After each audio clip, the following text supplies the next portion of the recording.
Dozens of top Iranian leaders, including Ayatollah Khamenei, have been killed in U.S.-Israel joint strikes on Iran. Iran has a tradition. That tradition was interrupted for 47 years by the theocratic regime.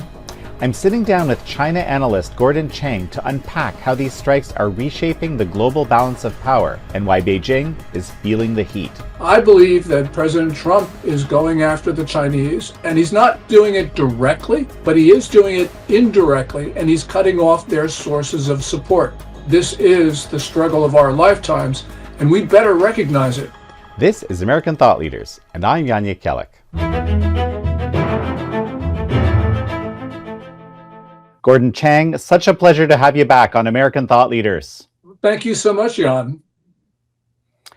So Gordon, hot off the presses, China's UN ambassador on this March 1st emergency session at the UN has basically said that the US and Israel strikes were brazen violations of sovereignty and demanded an immediate ceasefire to what's happening in Iran. What's your reaction? Well, that's China's reaction. You know, it's the same one they had in Venezuela. All they did was they took the same press release. They used the whiteout.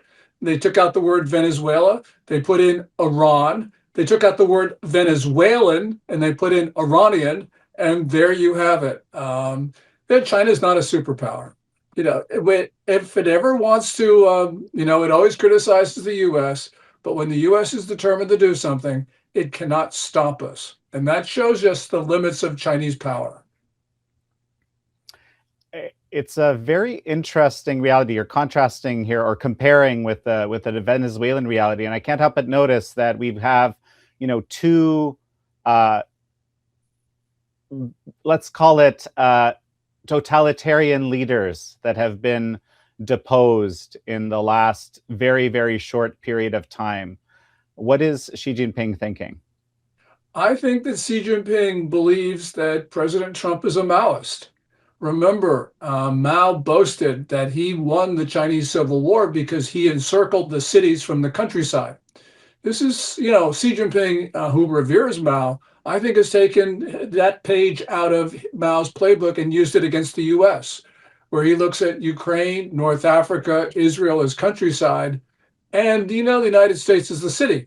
Well, Trump has just taken that same policy and applied it against China because Venezuela and Iran are countryside and China is the city. And this is extraordinarily successful. And the thing about Xi Jinping is he knows what Trump is doing, but he can't stop him.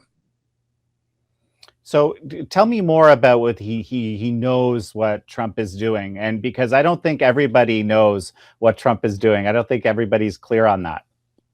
Well, the narrative is that Trump is sort of gone soft on China, and on certain things he has.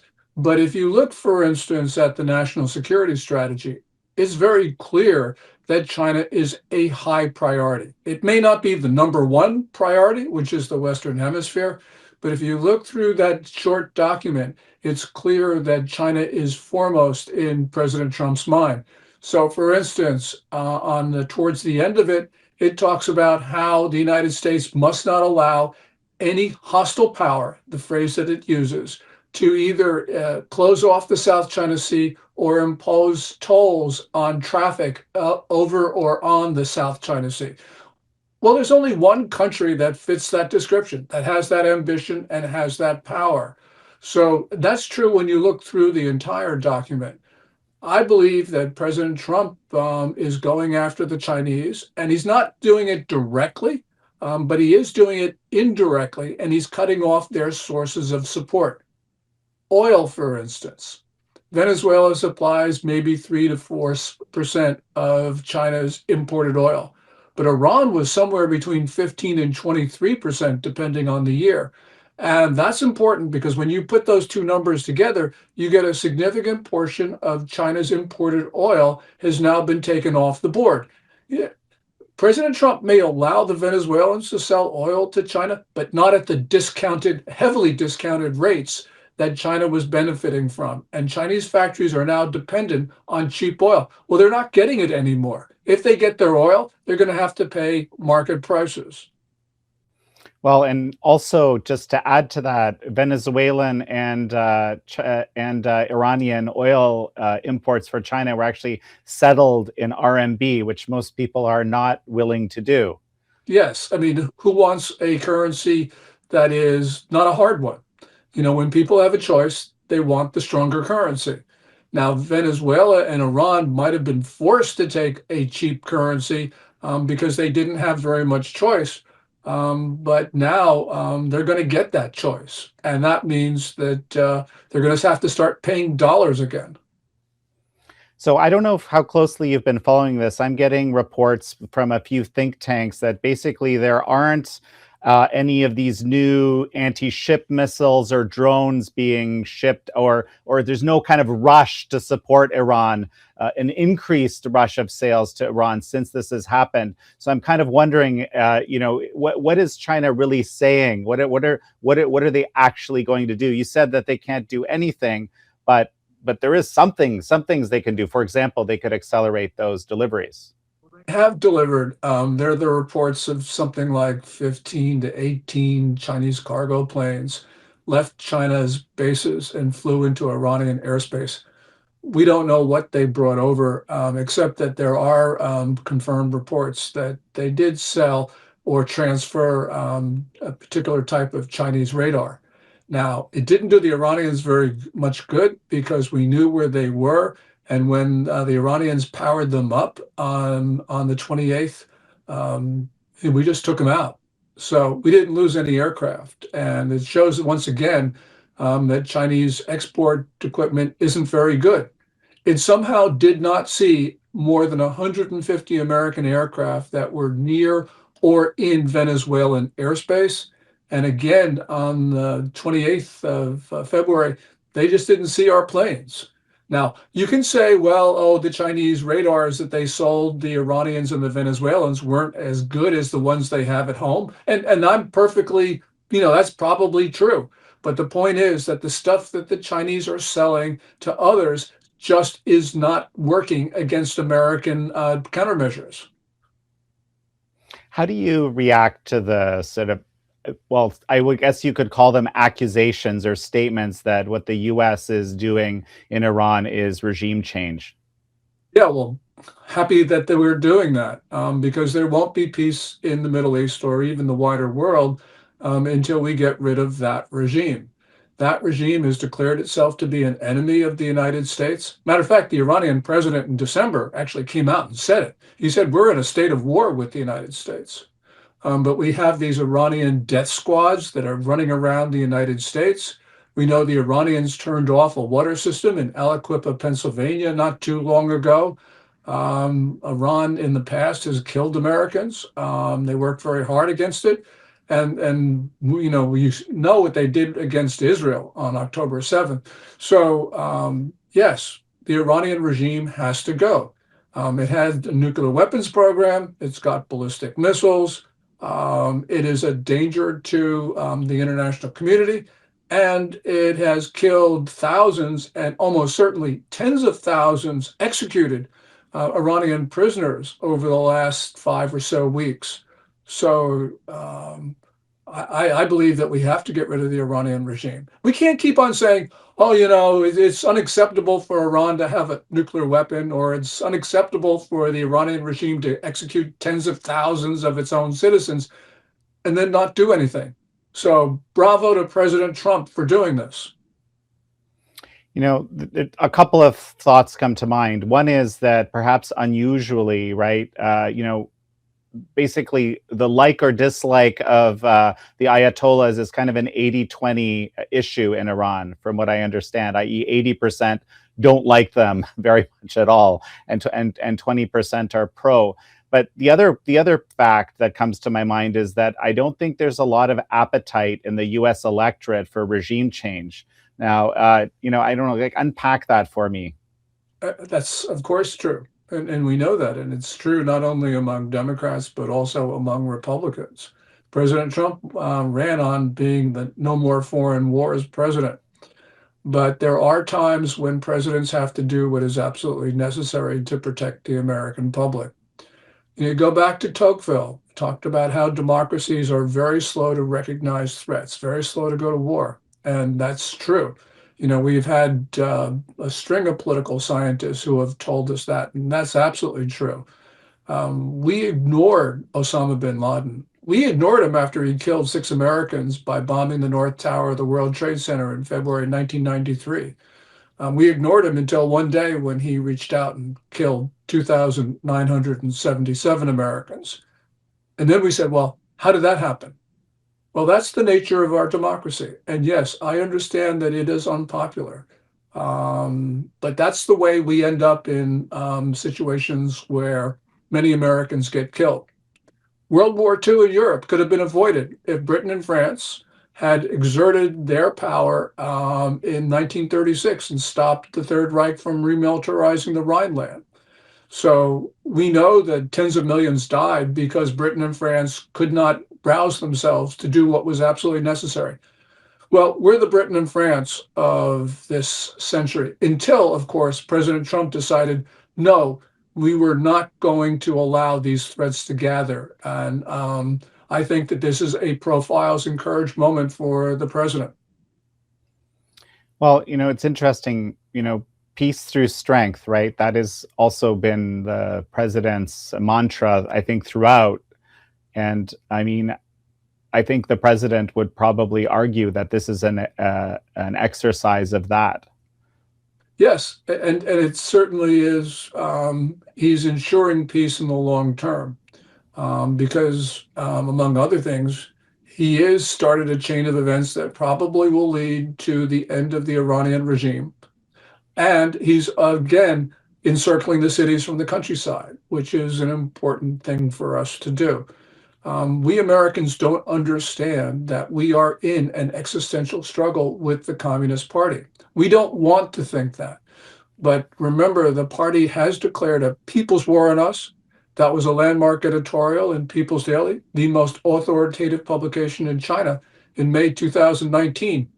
And we Americans, we just look at that and say, well, that's propaganda. We can ignore it. But that's a mistake. It's a mistake because with its strident anti-Americanism, the party is trying to create a justification to strike America. And by the way, as a footnote, in March of 2023, PLA Daily, which is the main propaganda organ of the Chinese military, defined People's War as, quote, total war. So we know China has a doctrine of unrestricted warfare. It has been killing Americans, and we have been doing our best to not know what's going on. Well, the thing about communism, and this is something I write about in my upcoming book, Killed to Order, as well, which, by the way, thank you for endorsing. Very, very much appreciate that. But communism is international. And at the moment, there always is this sort of impetus to spread for a whole suite of reasons, which we don't need to get into here necessarily. But, we have Venezuela, we have a Venezuelan leader being removed. We have this, the Ayatollah being removed. And we have like the Cuban regime, communist regime on, I don't know, maybe thin ice would be I'm curious what you think about the pattern here, because to me, it almost seems like, it goes in line with how you describe it, kind of cleaning up the countryside. Well, the Cuban regime is fragile. It's, for instance, dependent on Venezuelan oil provided at concessionary prices. And now they're running out of fuel in Cuba. And that means increasingly hard times on that island. And yes, it's important for us to do that. We've had a series of presidents who have endorsed this notion of managed decline. For instance, Carter did that. Nixon did that. And it took Ronald Reagan to say, no, we win, they lose. And then after that, we had a series of presidents, both Republicans and Democrats, who bought into this managed decline theme. And Trump is saying no. Now, people can say they don't like Trump's tactics. They think they're counterproductive. Who knows? But the point is, Trump is disrupting this managed decline theory. And he said, I'm not accepting it. And that's really important because that gives us a chance to actually prevail and to have freedom prevail around the world. So this is really important. And we should, all Americans, whether we're Republicans, Democrats, independents, we should all be cheering on the president because this is the struggle of our lifetimes. And we better recognize it because if we don't recognize it, Jan, although the United States is a far stronger society than China, we can lose our country. We can lose our country because we're not defending it with the vigor and with the determination that's necessary. And thank God we now have a president who started on the road to defending our country in the way that it must be in these perilous times. Well, just one thing I might add, people would point out that, we have a lot of internal problems, and I see this pointed out a lot, and we should deal with those before we cast our gaze outside. But indeed, communist China, I saw some really good reports from Azra Nomani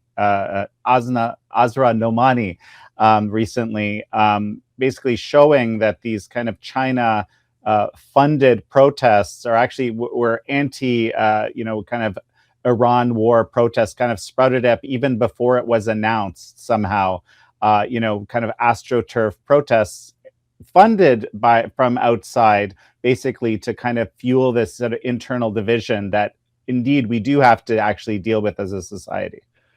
Yeah, the argument that we need to deal with problems at home has a superficial logic to it, and certainly is politically popular. But when you start to look at it, it doesn't hold water. And the reason is that China is purposefully creating and aggravating problems and is standing in the way of solutions in the United States. So, for instance, just take what happened on January 31 in Las Vegas.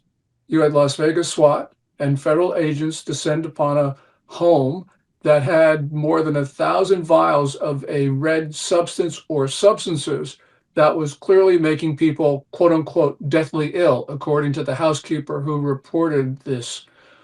This looks like a Chinese biological weapons storehouse. It is connected because it was owned by somebody who was now going to be going to federal trial in April for running the lab in Reedley, California.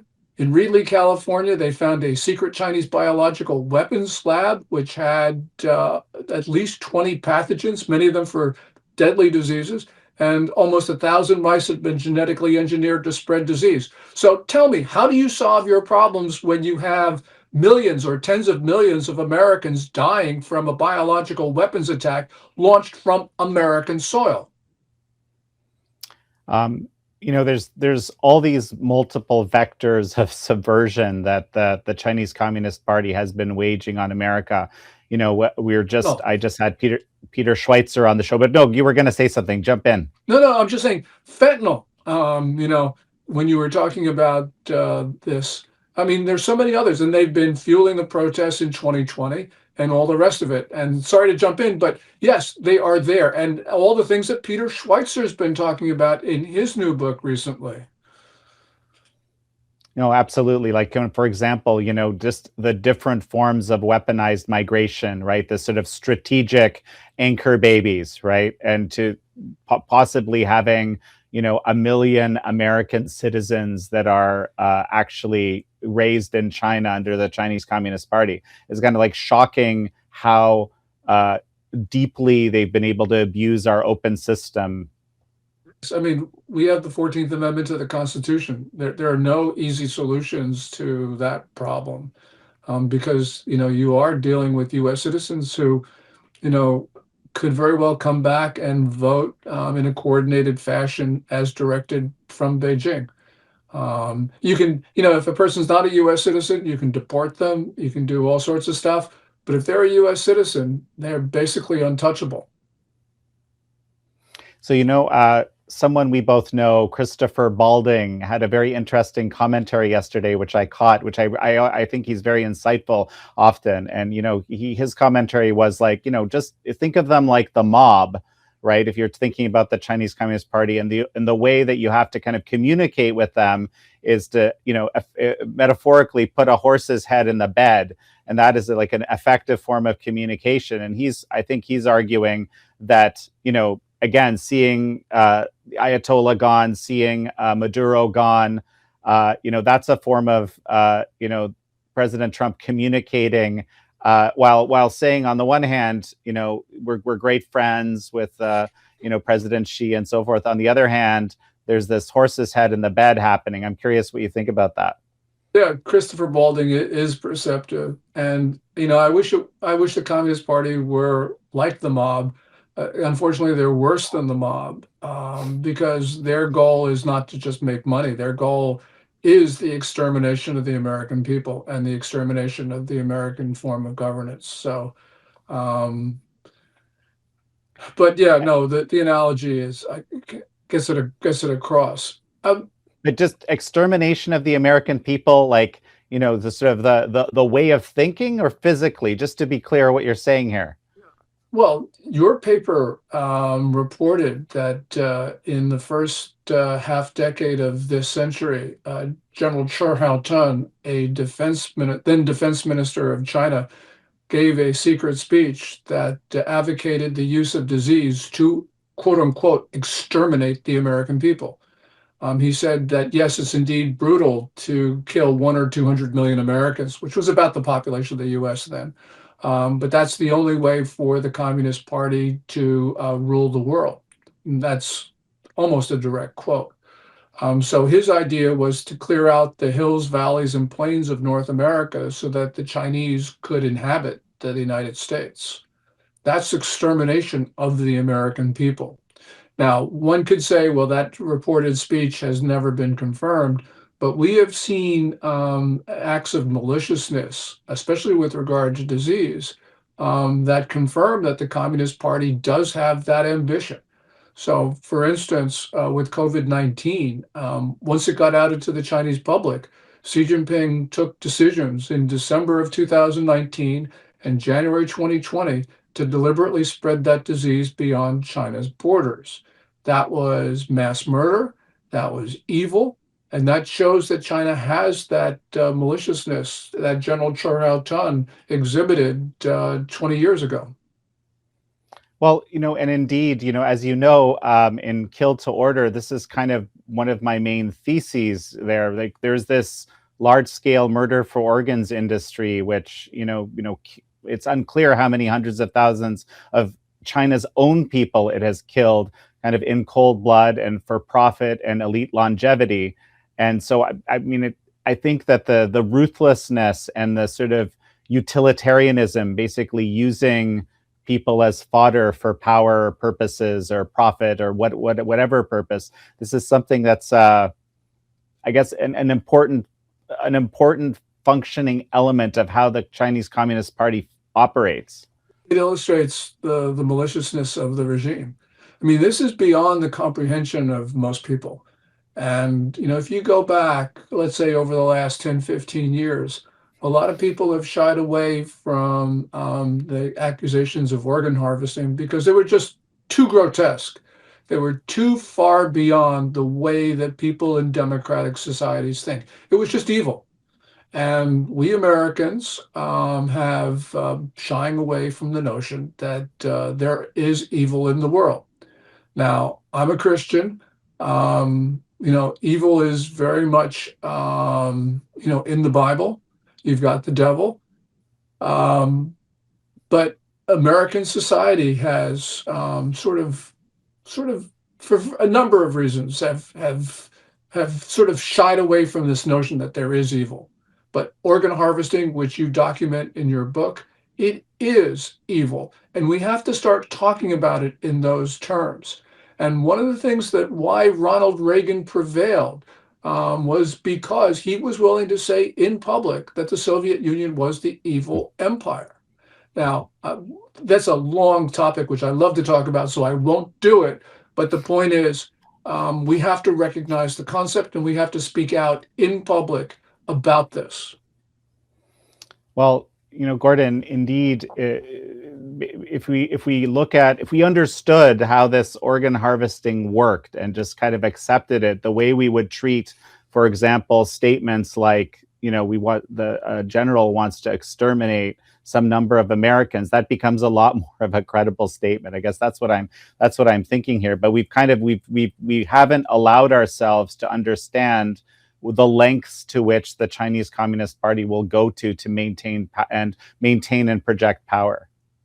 Absolutely. I mean, it is a confirmation of the state of mind of the Communist Party. And it's very difficult for us as Americans to understand it, which puts us at risk because, as I mentioned, we are not willing to confront it. We have not confronted a lot of things, and Americans have died as a result. Well, but Gordon, you're leading this new CPAC Center to Defeat Communism, which is a kind of a great development. In fact, I was commenting with someone who's a part of it. I was saying, "Wow, you guys have a new center to combat communism," and the person corrected me. There was like, "No, Jan, sorry, this is a center to defeat communism." And I was like, "Okay, thank you for correcting me. How excellent." Tell me a little bit about what that's about, because it sounds like at least there's some people out there who are looking to face all of this right in the eye. Yeah, I can't say that I'm leading it. Spencer Hartman, who works at CPAC, is leading the effort, and he's fantastic. And he's got a team with Ernesto Gonzalez, led by Matt Schlapp, the chairman of CPAC. And this is to defeat communism. This is going back to what Ronald Reagan taught us. And we have to understand that communism is evil and that we can't coexist with it as much as we'd like to, because communists think that they cannot coexist with us. And so we have to defeat it. This is sort of, when you think about what Martin Luther King Jr. said about justice, nobody has justice until everybody has justice. It's sort of the other side of that sentiment, that this is worldwide, as you said, and it is an ideology that believes in the destruction of free societies. So free societies have to recognize that and have to act with the determination that is necessary in these circumstances. It's unfortunate. It's like Rodney King said, why can't we all just get along? Well, yeah, we would like to do that, but that's not the ideology of communism, and it's certainly not the ideology of the Chinese communists. Just jumping back to Iran for a moment here, the concern, and I think this is a very legitimate concern, is that, there's a kind of a power vacuum that gets filled by something worse. And, we looked at some of our, regime change operations of the past, and quite a number of them the more recent ones especially, didn't go very well, right? Didn't go very well at all. And so what makes Iran different somehow? I don't think we can get worse than what we've got right now. But we've had regime change operations like Germany and Japan. And that was because there was political will to make sure that those operations went well. And we had American business that was fully on board. I think the reason why Afghanistan and Iraq didn't go well is because you didn't have the secure environment in which business could come in and transform society. And this is the issue right now in Syria. Syria's leader, a former Al Qaeda operative, said, look, and he said this to the United States. He said, I want to be Japan and Germany. I don't want to be Afghanistan or Iraq. Yeah, I don't want U.S. aid. He said that. He said, I want U.S. business.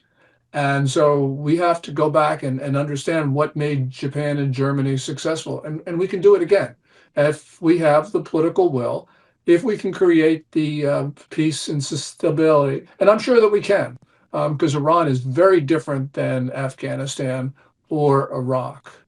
Well, one thing that Iran really does have going for it is that, again, I think, as I said earlier, it's an 80-20, issue, 80%. I mean, this is of course, a rough estimate gleaned through VPNs and so forth of sentiment, but really are against the regime and are looking to do something better. They feel it's something that was imposed on them. And, of course, it's been an atrocious totalitarian system. Iran is not Iraq. although they border each other. Iran has a tradition. That tradition was interrupted for 47 years by the theocratic regime.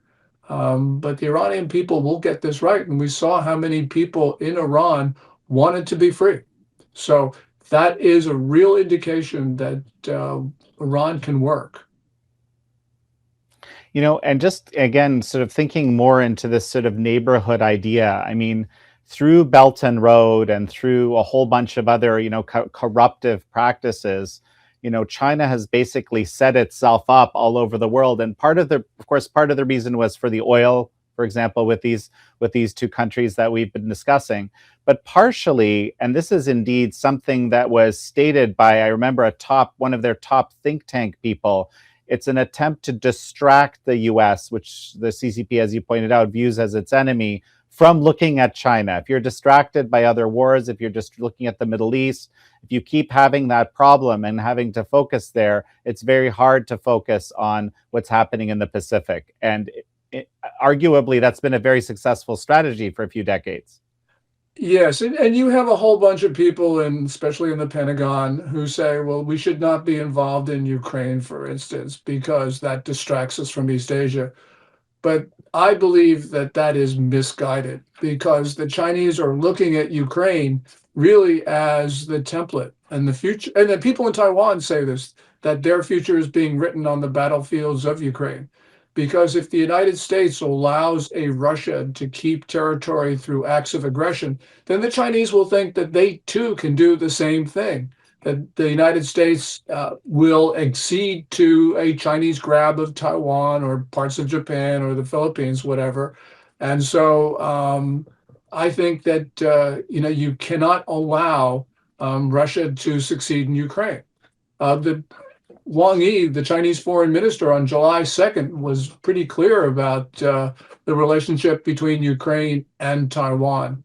And that means we have to understand that just because we do something in one part of the world, it affects other parts of the world. It's not isolated. You can't just do one thing here and then not expect that it won't affect what goes on elsewhere. And that's why I think it's very important to prevail and make sure that the Iran becomes a free society. We do that.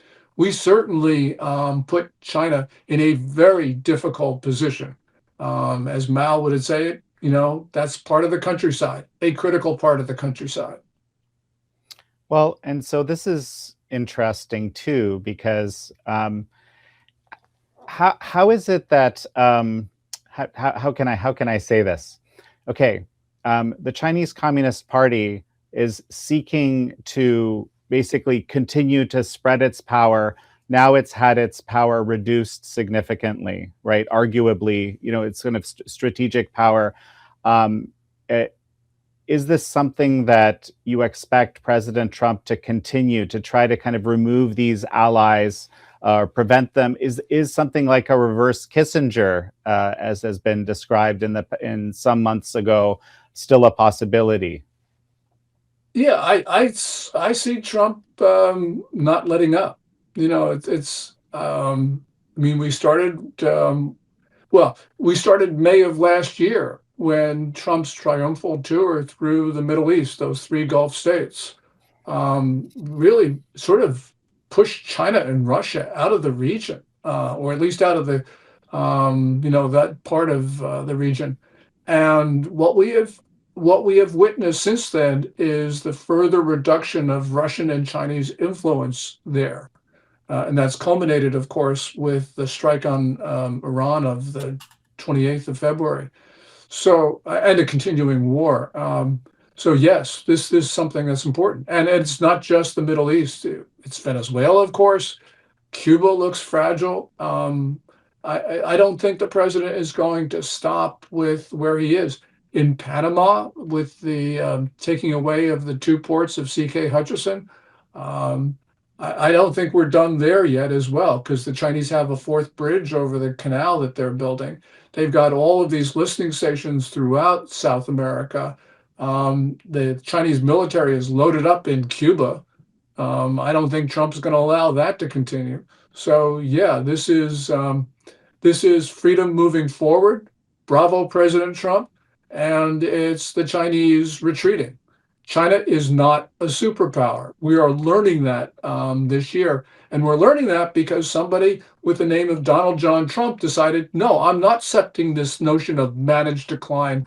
I don't think the Chinese are going to own the 21st century, not on my watch. And this is what Americans need to hear because we underestimate our own power. We have a lot of people in our country who say, oh, the Chinese are going to take over. We might as well live with it. Thank you, Bill Clinton. But no, that's not the way we are. That's not in American DNA. And thank God President Trump is saying we will prevail. Is it possible for the president or the U.S. to put a wedge in the U.S. the China Russia so-called no limits partnership? Possible, not likely. Vladimir, well, if Vladimir Putin goes, who knows what can happen. But while he's still there, you have Putin and Xi Jinping. They see the world in the same terms. They identify their interests in the same way. They see the same enemy, that's the United States, and they're cooperating. They've been cooperating a lot. And you hear a lot of supposedly smart people say, oh, China and Russia, they've been historical enemies. They'll never form an enduring partnership. All of that's 100% right and 100% or 99% irrelevant because we do not worry or should not worry about China and Russia in the 2060s or the 2070s. Yes, they very well may be separate and apart then, but we have to worry about what the Chinese and the Russians are doing now. And right now, they are on the same page. Yes, there are antagonisms. Yes, they sometimes squabble over oil and gas prices. But the point is, they are working together. Russia would not be fighting in Ukraine right now were it not for all-in Chinese support. So if you think Ukraine is important, and I do for the reasons I mentioned, then yeah, we need to be concerned about that. And we're not going to woo Vladimir Putin away from Xi Jinping or vice versa. That's just not going to happen. It is much too difficult, and we'd have to make too many compromises, and we'd have to undermine our own ideals to do that. The way you separate Russia and China is you defeat them. So it's pretty clear to me through the president's actions that, Taiwan is an important, let's say, kind of strategic asset for the US that's somewhat laid out in the national security strategy as well. The question is, China right now, Xi Jinping is in the midst of multiple military purges, some, kind of happening literally as we speak, even. And so what is the impact on those calculations? I mean, it's very interesting that these things are happening at the same time. I believe that the Chinese military right now is not capable of starting hostilities with an invasion of the main island of Taiwan. The Central Military Commission of the Communist Party, which is the governing body of the military, now has only 2 of 7 members. One of those members is Xi Jinping himself, and the other is a political commissar. There's nobody there with warfighting experience. There's nobody there with any operational experience to speak of. And so the chain of command in the Chinese military has been severed for the first time in the history of the People's Republic. As you mentioned, there's turmoil as we speak. Yeah, just 2 days ago, we learned that there were 9 military deputies of the National People's Congress who are not included on the list for the upcoming meeting of the Congress, which starts on the 5th of this month. And that's after the shocking announcement of an investigation on January 24th of the 2 senior generals. And one of them, Zhang Yaoshao, was the #1 uniform officer, the first vice chairman of the Central Military Commission. He's gone. He's about the only guy there who had any wartime experience. So yeah, I don't think the Chinese military right now can, its pilots are as capable as they were at the beginning of the year. It's ship drivers, they're just as good as they were 2 months ago. But the point is, the military doesn't have a leadership. Now, That's only temporary, or it might only be temporary, because Xi Jinping can now reach down, promote compliant flag officers who will do whatever he wants, which means China could he can speed up the timeline.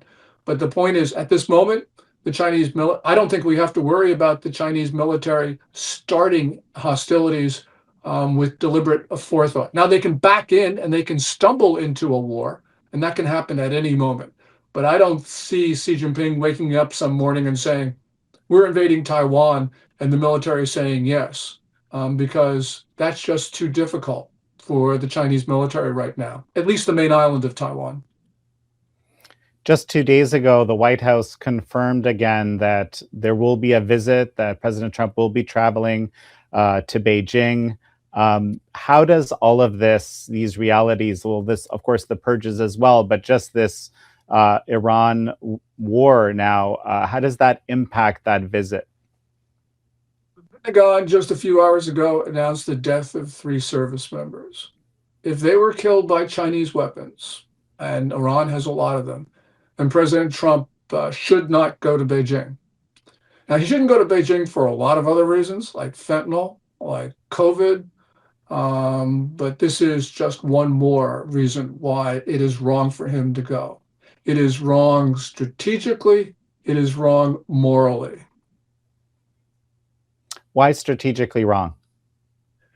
Because what he is doing is he is legitimizing the Chinese regime at a time when it is weak. But more important, we see that he is going soft on China on things which he shouldn't. So, for instance, there's reporting, which I believe is accurate, that his administration is not announcing Taiwan weapons packages because he doesn't want to roil relations in the run-up to that March 31 meeting or summit. Also, Trump's Commerce Department is not putting in place important restrictions. So, for instance, Commerce is not banning the installation of Chinese-made equipment in U.S. data centers. Chinese-made equipment can allow the Chinese to steal data and also perhaps to control those centers, to maybe shut them down remotely. He's not prohibiting Chinese trucks and buses into the United States. The list goes on of things that he is not doing. And he's not doing that, I think, because he doesn't want to get Xi Jinping upset. Two things will say. The Chinese forced Keir Starmer to greenlight the mega embassy as a condition for Starmer going to Beijing. Well, Starmer didn't get very much in Beijing if he got anything at all. He probably gave more than he got, and they just humiliated him with the way that they treated him. And you can see that from the images that Beijing released. Contrast that with the Japanese Prime Minister, Sanae Takaichi. She stood up to the Chinese starting on November 7th, and she took her party, which was, you can't say dying, but was certainly ailing. And she won an historic landslide victory on the 8th of February. And that was in large part because she stood up to the Chinese.